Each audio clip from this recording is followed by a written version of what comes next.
Qui l'a coupé? Pourquoi et avec quoi l'ont-elles coupé? Je répondrai à ces questions un peu plus tard. Nous allons garder ces questions en tête parce que cette souche qui a été coupée n'est pas la seule sur la planète. Je vais même vous dire, la tour du diable est petite par rapport aux autres. Les garçons et les filles, notre avion est prêt à s'envoler. Notre course est bien, nous n'avons aucune course. Nous allons faire le tour de la Terre. Fixez vos ceintures de sécurité et accrochez-vous. Car tout ce que vous allez voir renversera votre notion des rochers et des montagnes. Allons-y. Alors que nous volons, jouons un petit jeu. Cherchez des différences. Mais il n'y a que deux différences, la matière et la taille.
Ces souches sont présentes partout sur la planète.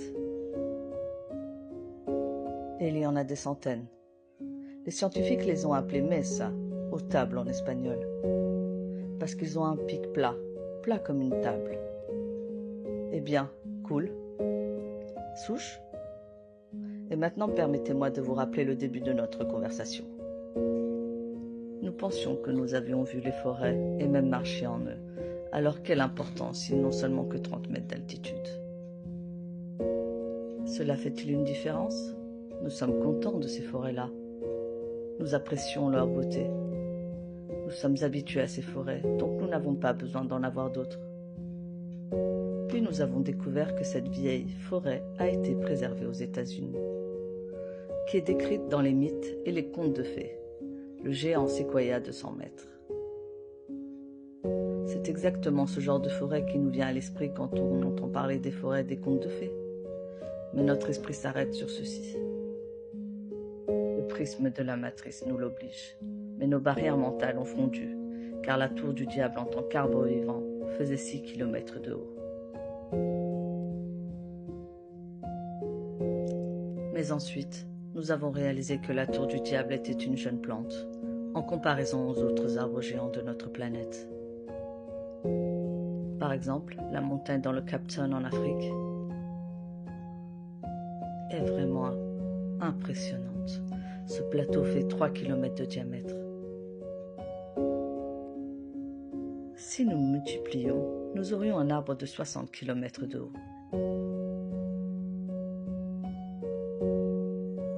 Vous êtes-vous demandé comment grandes en seraient les branches? Sur seulement une seule de ces branches, vous pourriez facilement construire un énorme quartier résidentiel avec tous les centres commerciaux, des écoles et des parcs. Imaginez un instant à quel point c'était immense. Évidemment, votre esprit ne verra jamais que cette montagne en Afrique est vraiment un arbre, 10 fois plus élevé que l'arbre de la tour du diable de 60 km. Mais devinez quoi? Ce n'est pas la limite. Dans le travail de notre russe scientifique et poète Alexandre Sergeyevitch Pouchkine, on peut lire en abondance les propos concernant un chêne géant qui se trouvait sur l'île Buyan, près de Lukomori, et que nous pensons maintenant avoir été tué par nos gouvernements. Ce chêne était supposément au centre de la Terre et faisait une centaine de kilomètres de haut. Je ne sais pas à quelle hauteur, mais à coup sûr plus élevé que celui du Cap Ton. Ce chêne était la plus grande plante sur Terre. Rappelez-vous qu'au début, j'ai mentionné notre prisme de l'esprit, qui aide à nous préserver, mais qui déforme aussi notre réalité. Demandez à n'importe qui de vous montrer des arbres sur la photo de droite, et il posera immédiatement le doigt sur le verre que l'on peut voir au sol, sans se rendre compte que ce soit seulement des buissons pathétiques.